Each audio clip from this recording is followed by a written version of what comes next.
deep in the human unconscious. Sean Delancey, 13 Action News. Is a pervasive need for a logical universe that makes sense. But the real universe is always one step beyond logic. What's up, everybody? It's your boy Ian here from thelitunderground.com to kick off the free Dune course, which is an evolved college course that you can participate in if you go to thelitunderground.com/Dune-course or to the link in the description below, where I am going to be covering from multiple critical lenses the Dune book section by section, book by book, and you, if you want, can write essays or do video presentations that I will review and comment on, because we need to go deeper into the Dune series, and I want to help people do that. I want to help people create their own work, have their own thoughts, and really develop a great relationship with the Dune series. And the best way to do that is to read and write about it and even publish about it.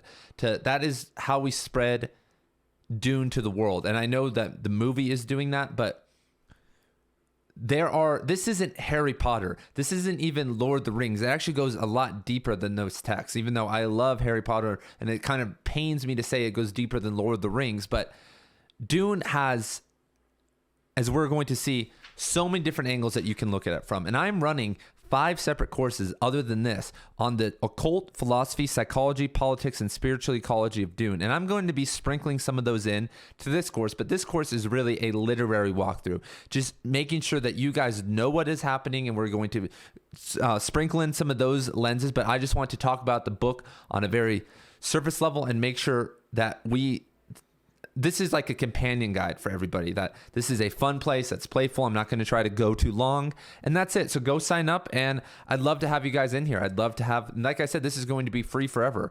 30 years from now, I want this to be open when the Dune fad has passed, because I've been reading, I first read Dune a long time ago, man, and it changed my life. It gave me a lot of different perspective, and actually on a personal development level, I have changed how I live my life because of Dune. So today we are covering pages 1 through 50 of Dune by Frank Herbert, book 1. And the chapter, so the format of the chapters is that at the start of every chapter, there's like a quote. And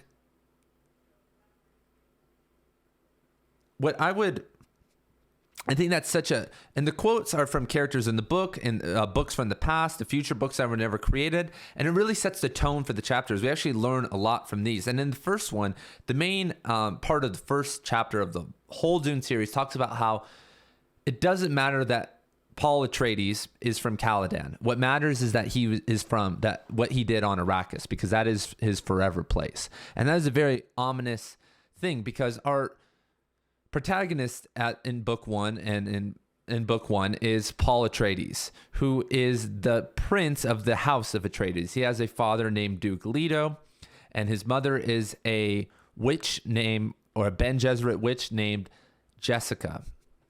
So the novel starts out and we see this Gom Jabbar scene where, and like I said, I'm not going to act like you've seen the movie or even have read, I'm just acting like you've read the first 50 pages of the text.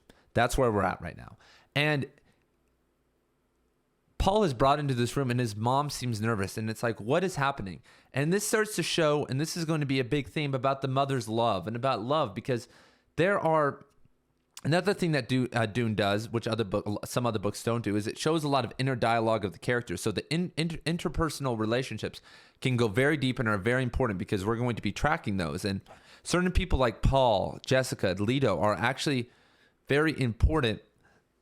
These early 100 pages are actually 100, 200 pages are actually very important, and even in books like 5 and 6. And it's good to take a second to realize what is happening. So let's go over a couple things that we learned. That there are a couple houses in Dune. That there is House Atreides, and it is what I would call maybe the noble house. They are based off of the Greek family Agamemnon. And they have now been given the opportunity to take over the planet Arrakis, which harvests something called spice. Spice can help extend life, it can help expand consciousness, and it can help interspace travel. And that's why it's the most valuable thing in the universe. And this is an analogy to oil. And And, really, that's what it is. It's kind of a loose analogy to oil and how oil drives life, how oil can even drive. If you have oil, then you have the money to extend your life, and how it can, give you more opportunities. And of course, it drives travel. It drives travel between the continents and, state to state or whatever. And Paul Atreides and the Atreides have been given power to go take over Dune and harvest the spice from their huge nemesis, the Harkonnens. And the person who is controlling this is the Emperor and his family. And so those are the three main human houses: the Emperor, the Harkonnens, and the Atreides, excuse me, at this point in the novel. Then we have a slight reference to the Spacing Guild at the start when we're just getting going. And the Spacing Guild is a group of alien, deformed type of beings that get so whacked out on the psychedelic spice that they can see how to navigate through space, through prescience, being able to see before it happens and being able to navigate at a very fast rate. So there's also a subgroup of people, and they are called the Ben Gesserit. They are the witches of the story. So Paul's mother is one of these witches, and Paul has been trained in the tactics of these witches. So the story starts, and Paul is taken into this room where he has to begin a test. And this test is to see if he is human. And this is one of the main staples of actually moving on in personal development, is not giving in to your desires. And there are a lot of people who have a Puritan mindset who put their nose to the grindstone and they grind out parts of life. But what I mean by that is being uncomfortable in stressful situations that you impart on yourself because you are trying to grow as a spiritual and conscious human being. And, this course is not going to be very kind toward religious, toward closed-minded people. As you see, we're doing the occult, philosophy, psychology. We are moving on. So once again, if you want to move on to a point where you can understand, for instance, the chakras, moving out of the base Muladhara chakra and the lower chakras down up into the heart chakra, then you have to get out of animal consciousness. And there are methods to do this. But one of the ways is that it's going to require a lot of concentration, a lot of sense of the withdrawals of senses, which we would call pratyahara in yoga or in Sanskrit. So being able to do that, it shows you that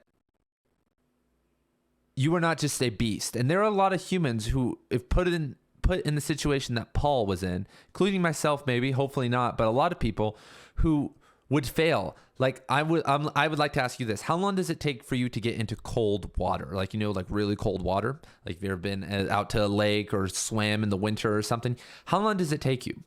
And it should take you no time at all, because pain really at that level does not exist, because it's just a response that your body's telling you that something's wrong. Like, oh my gosh, we got to get out of this, but it's really not there. It's just a fake response. It's real, but it's really fake because you're not in danger. And your mind knows that. So your mind can you can get over that and get into cold water. Wim Hof has shown that before. And I mean, a lot of people have done this. I can do that. It's a psychological thing. So this test that Paul's going through is a psychological thing, but there's a lot of preparatory steps before you can do that. You have to understand about the absence of pain. And if you can start to understand that pain does not exist, then you can start to take your life to the next level, either in a good way or a bad way. You can become a person who uses that power to use your strength and to, mass pain to help or to hurt. And most people in our society use it to hurt. They use it to work for 80 hours a week, and to do these things and to manage these crazy lifestyles and, have all these credit, debts and 3 kids and the car payment and, all these different things. But to go as deep as Paul went requires a certain type of person. And that's what the Ben Gesserit are testing, because they want to see if he is the Kwisatz Haderach. And I'm going to mispronounce a lot of things. I'm pretty sure I'm going to try to do my best job, but sorry, everybody, if you have, that is going to be a part of this course. There's going to be so many names and so many people, especially in the later books, I'm just going to be botching. So he puts his hand in, and he is brought, the Reverend Mother brings him to her with the voice. And the voice is, we could even call it a sense of very high-level neuro-linguistic programming that can activate the body in a certain way. And this is possible. People don't realize this, but if someone said something to you in the right perfect pitch and the right tone at the right moment, they could make you do anything. That exists in your brain pathway. That exists. But what is that? That will probably never be discovered. But people can make you do anything. A lot of people don't think they can be hypnotized or controlled, but you actually can be. And a lot of the time, the more you try to control that, the easier it is to control you.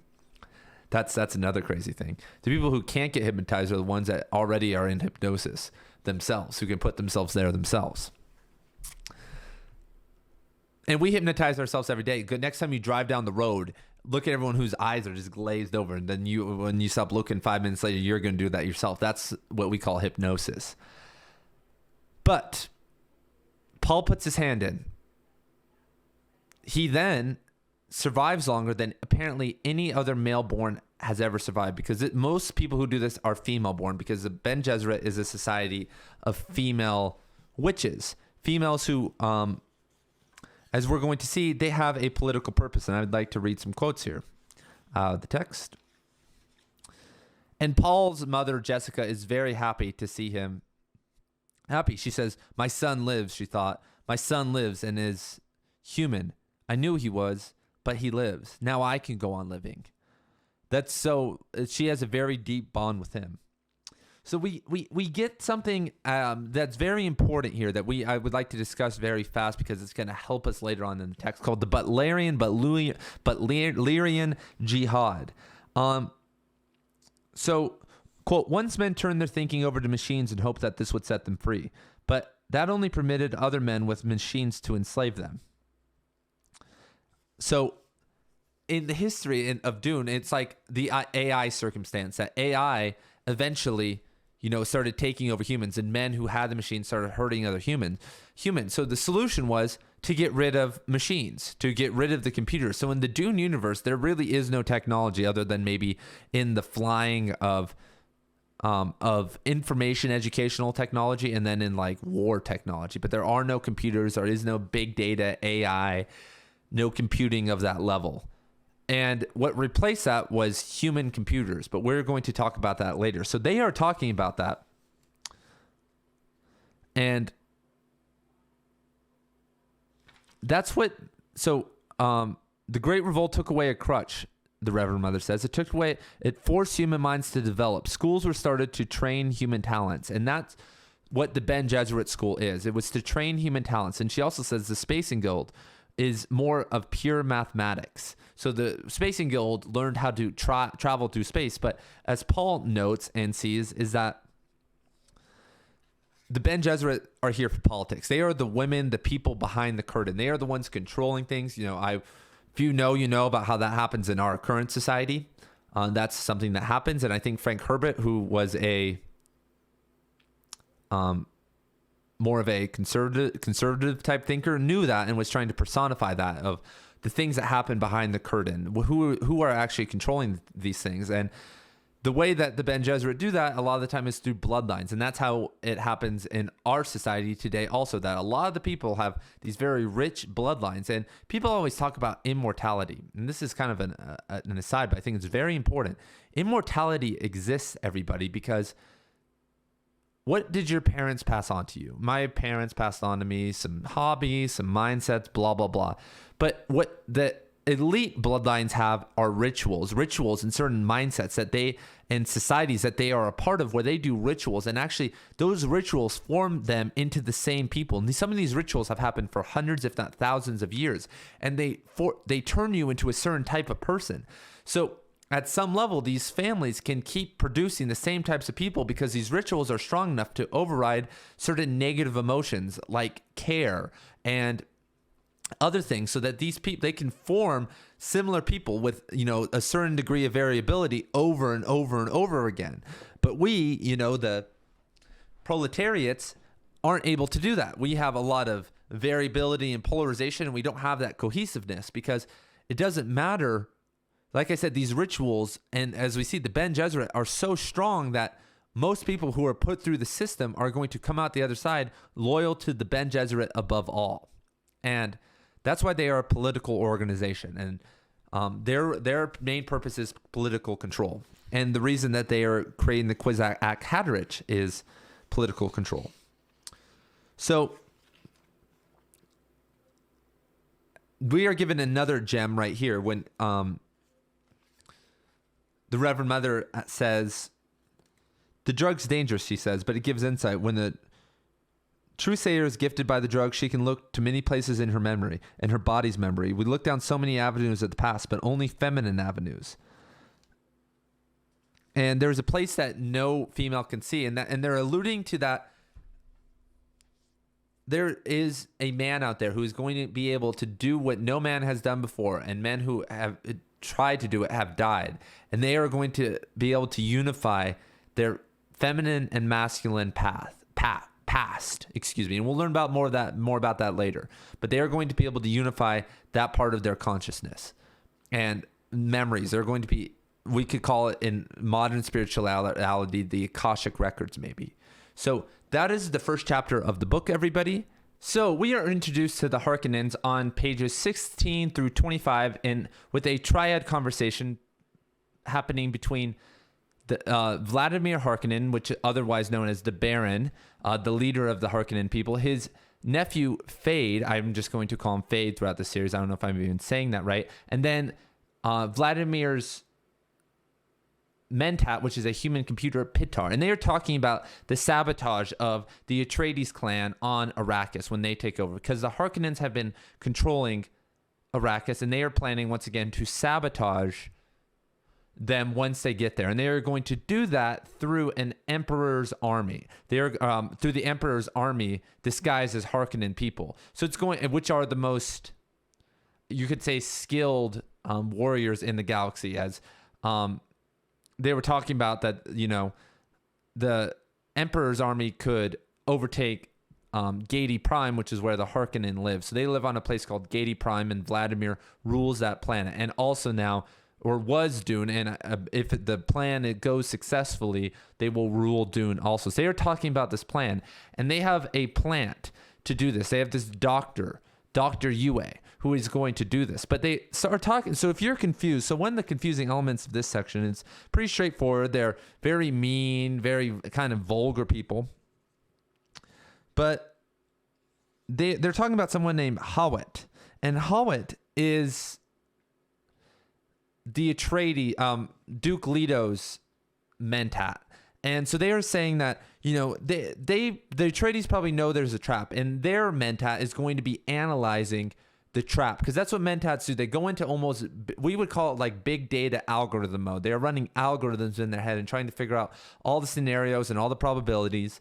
And this Mentat is now thinking about what he would do in this scenario. If he was in their scenario, who would he be suspicious of? And they feel like their plant, Dr. Yue, is not a suspect because he has a certain type of conditioning where he has to obey orders. So they're planning on, it sounds like that Hawat's going to be confused and maybe start to become suspicious of Lady Jessica, who we saw in the previous chapter, Paul's mother, the concubine of Duke Leto. So that's really what happens in this section. We get where you get shown that they are a very power-hungry group of individuals, and that Fade is not really respected, but he's trying to get respect from these people. And that Pitar is very nasty. He wants Lady Jessica for some reason. So we have a conclusion to the Gom Jabbar scene between Jessica, the Reverend Mother, and Paul, where they are talking about, first just the Reverend Mother and Jessica, about the possibility of Paul being the Kwisatz Haderach. And they start talking about, why did Jessica bear a boy? Because the Ben Gesserit have a power to pick the gender of their birth. They are so in tune with who they are that they can pick the gender of a kid that they are going to have. They can literally control things in their body at that level. I don't want to spoil anything more, but Imagine the possibilities, right? And she said she did it out of love for Duke Leto, that she did it because that's what he wanted. And the Ben Gesserit are made to serve. They are people who serve. They are the concubines of the universe. That's who they are and what they do. It's a very interesting hierarchy. They are the most powerful, also the most serving. And it usually serving the patriarchy, because most Ben Gesserit bear women, as they are talking about. And it's also interesting that they thought that they wanted Paul to, Jessica to have a girl so they could mate her with a Harkonnen male. And then they thought that person would be the Kwisatz Haderach. And that's very interesting that they thought that, we're almost there, but they feel very close to this reality. And they're talking about, it's like almost a reality that, how are you going to feel when there's a price on your head? And she says, Jessica asks, meaning that, that eventually the Atreides clan is going to fall. And Jessica asks, is there any alternative? And the Reverend Mother says, you're a Reverend Mother. You know there's no alternatives. Like, what does she say? Alternative a Ben Gesserit Shadasa? And then the Reverend Mother says, I see in the future what I've seen in the past, which means that the Ben Gesserit can't tell the future. They have just can experience lifetimes in the past, which can then give them knowledge about what may happen in the future. Imagine if you maybe understood a lot more lives than your own, and the knowledge that would give you about other affairs. It would be a lot easier not to maybe get in that toxic relationship or do something if you've already done it, 60 times in your memory. Which is interesting because we see it in movies, right? Like we all know, like, hey, don't date that person. Don't do that. But we still do it for whatever reason. So they then bring in Paul to talk about dreams. And, we also see that there's a very nice relationship between Jessica and the Reverend Mother. They say that, you're one of my favorite daughters. You're like one of my favorite students. And Paul comes in, though. And Paul is now talking about his dreams, and he's having this dream where he is on a desert planet. Fair to say, I'm probably not spoiling that he's on Dune, and he's with a woman, and we're in a little place in some rocks where it's sheltered. It's almost night, but it's hot, and I can see some patches of sand. And there's a girl, and she says, tell me about the waters of your homeworld, Usul. Isn't that strange? My homeworld's Caladan. I've never even heard of a planet called Usul. Then he recites a poem about the homeworld. And the other main highlight of this chapter is that the advice that she gives Paul, that the willow submits to the wind and prospers until one day it is many willows, a wall against the wind. That is the willow's purpose. That is his purpose, that he needs to become more flexible. That is really, in a sense, the feminine consciousness and learning to let go and really entering a state of samadhi or dhyana in Sanskrit, that the meditation on nothingness. To really enter that state, you have to release all attachments. And the willow bends and even breaks and is hurt so that its seeds can and so that it can sprout even more and have more branches. However that works. That's a very nice analogy. And our first analogy is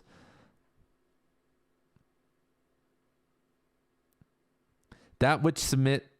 So she says that which submits rules, and that's actually the Ben Gesserit at some level. They are submitting. That is one of the staples of the group, and that once again is very interesting. It's called it's like the yin or wei wu wei, I think it's called, which is another interesting concept, which I think means like submission and to relax.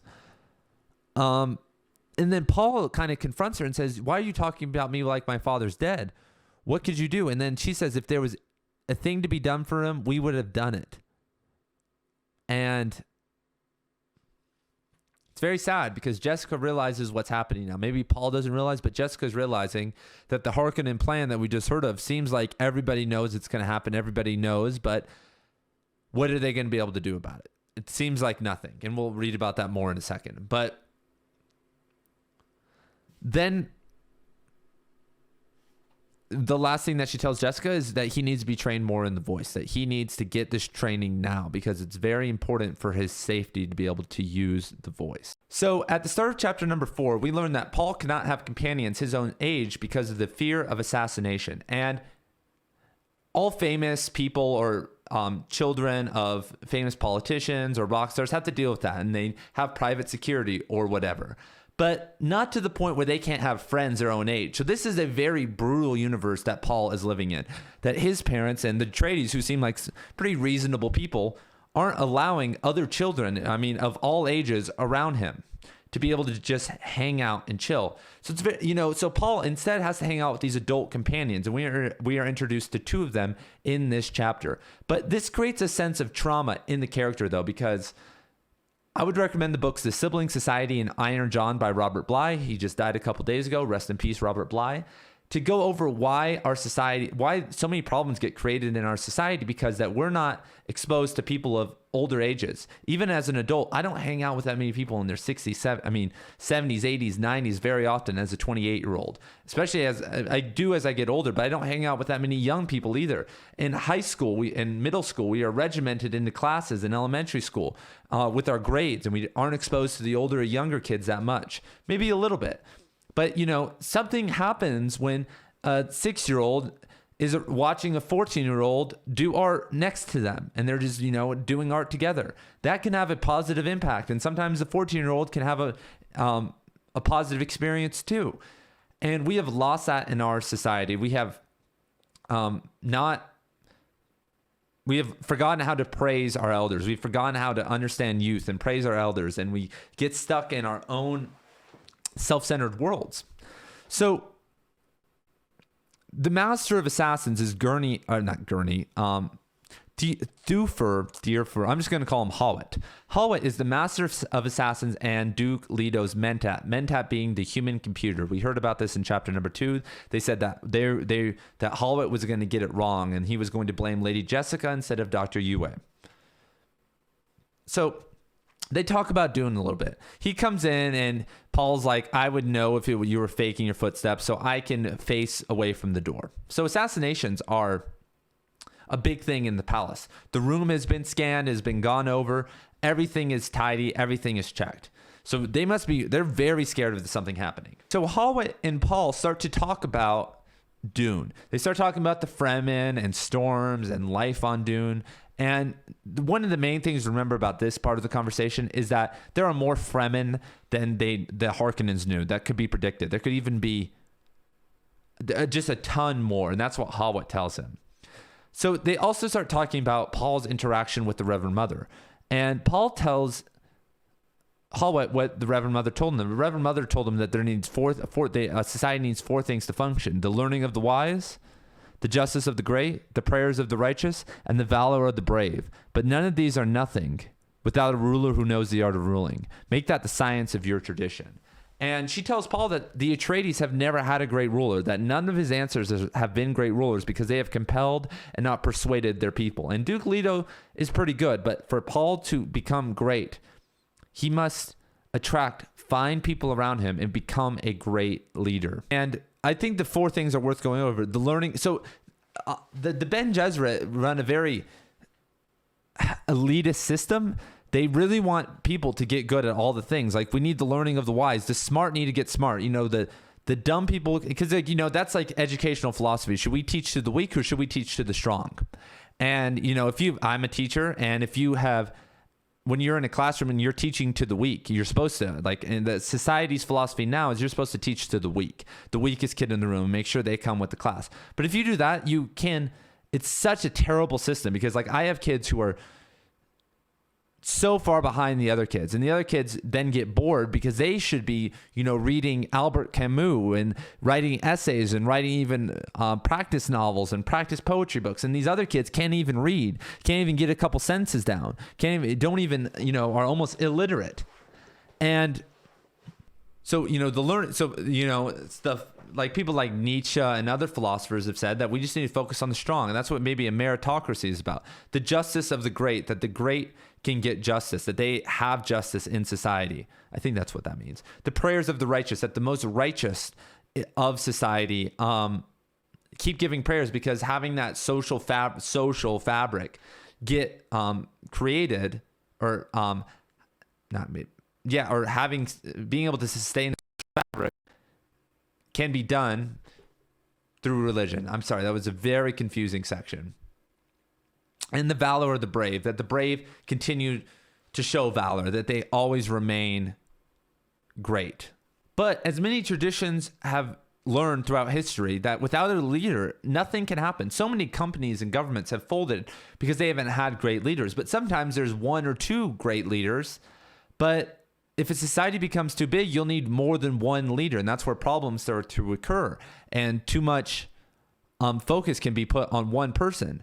And as we saw with, like, for instance, I was reading a couple books about the Black Panthers last week. And when Huey Newton and Bobby Seale, for instance, got thrown in prison, the Panthers started to crack because they didn't have the same pedigree of leaders, didn't have the same, the new leaders didn't have the same education and had some maybe shady morals, I think like Eldridge Cleaver and stuff. So she then tells Paul that a ruler must learn his world's language, that it's different for every world. And I thought she meant that they didn't speak Gaelic on Arrakis, but she said that wasn't it at all. She said that she meant the language of the rocks and the growing things, the language you don't hear with your ears. And that's what I said.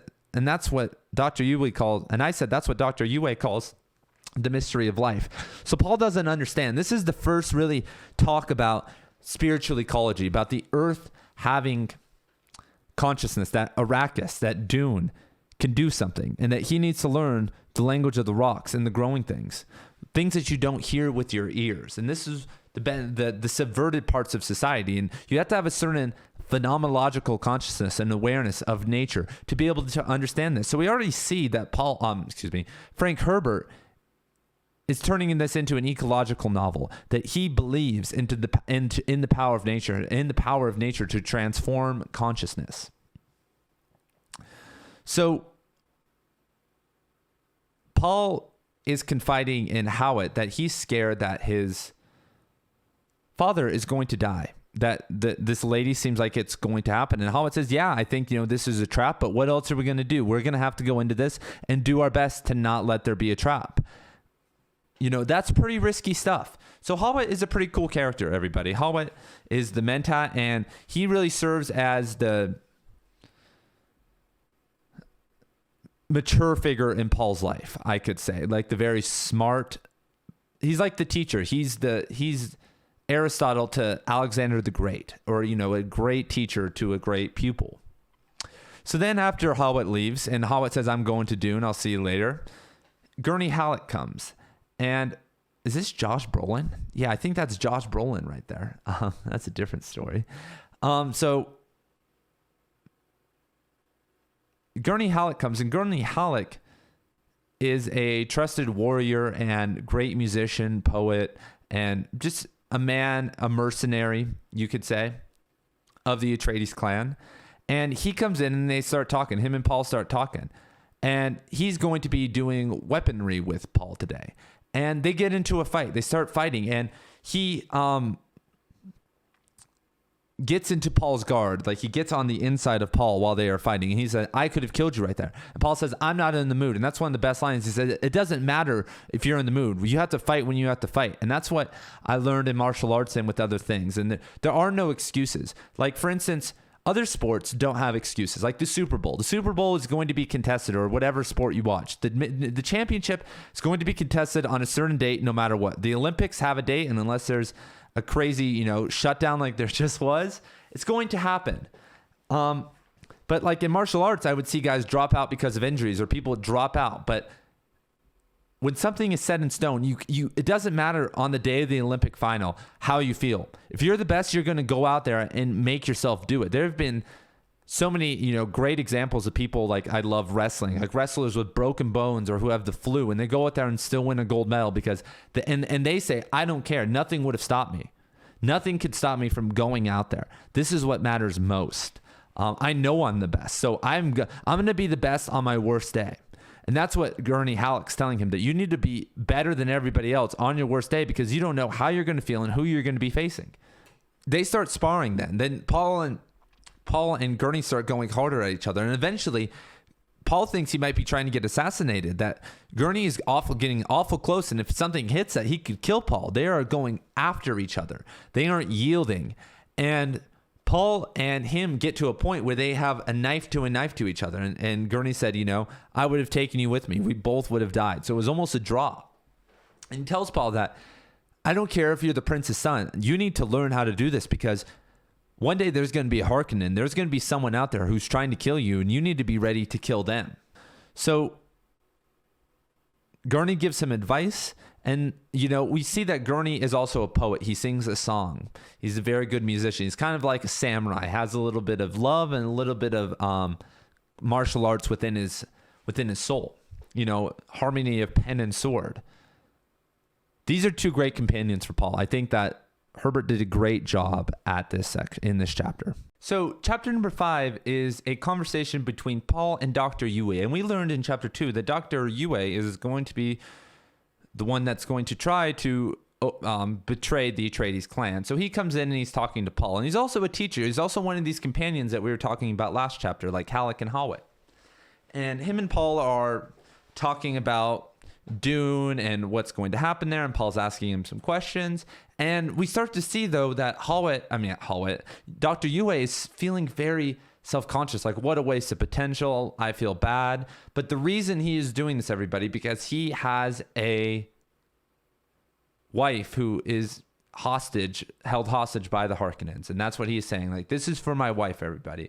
This sucks. I have to do this. We have to kill this guy. But this is what I have to do for my wife. And that's where politics and life gets really weird, is that no matter what happens, no matter what kind of world you bring, there's always going to be no matter if you're trying to change the world and help people out, if somebody could betray you, somebody could make something else because they are in trouble, because they love the same as you can love. They are human too, and they want to improve their life or do something just as much as you. And that's where Dr. Yue is doing that. He is betraying the Atreides clan out of love, and he loves the Duke. He loves Paul even.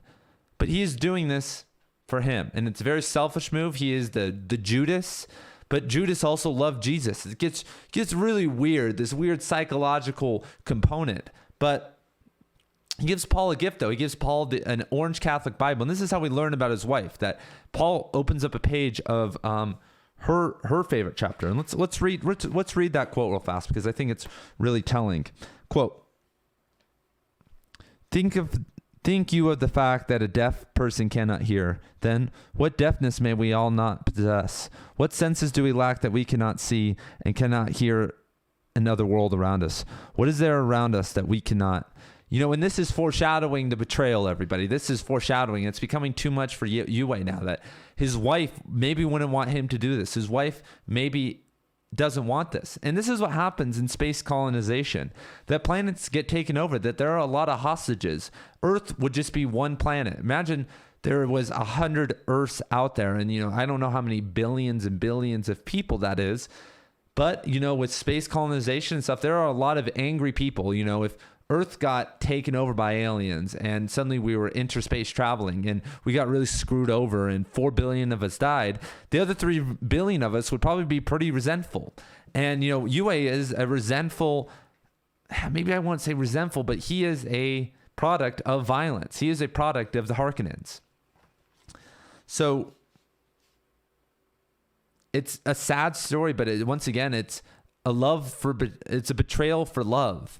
And that's why I never get very mad at Dr. Yue is, throughout Dune, we see, like, we hear how bad this betrayal is, but how bad is the Atreides? What have the Atreides done? Who are all these colonizers, I don't know, but that is chapter number 5.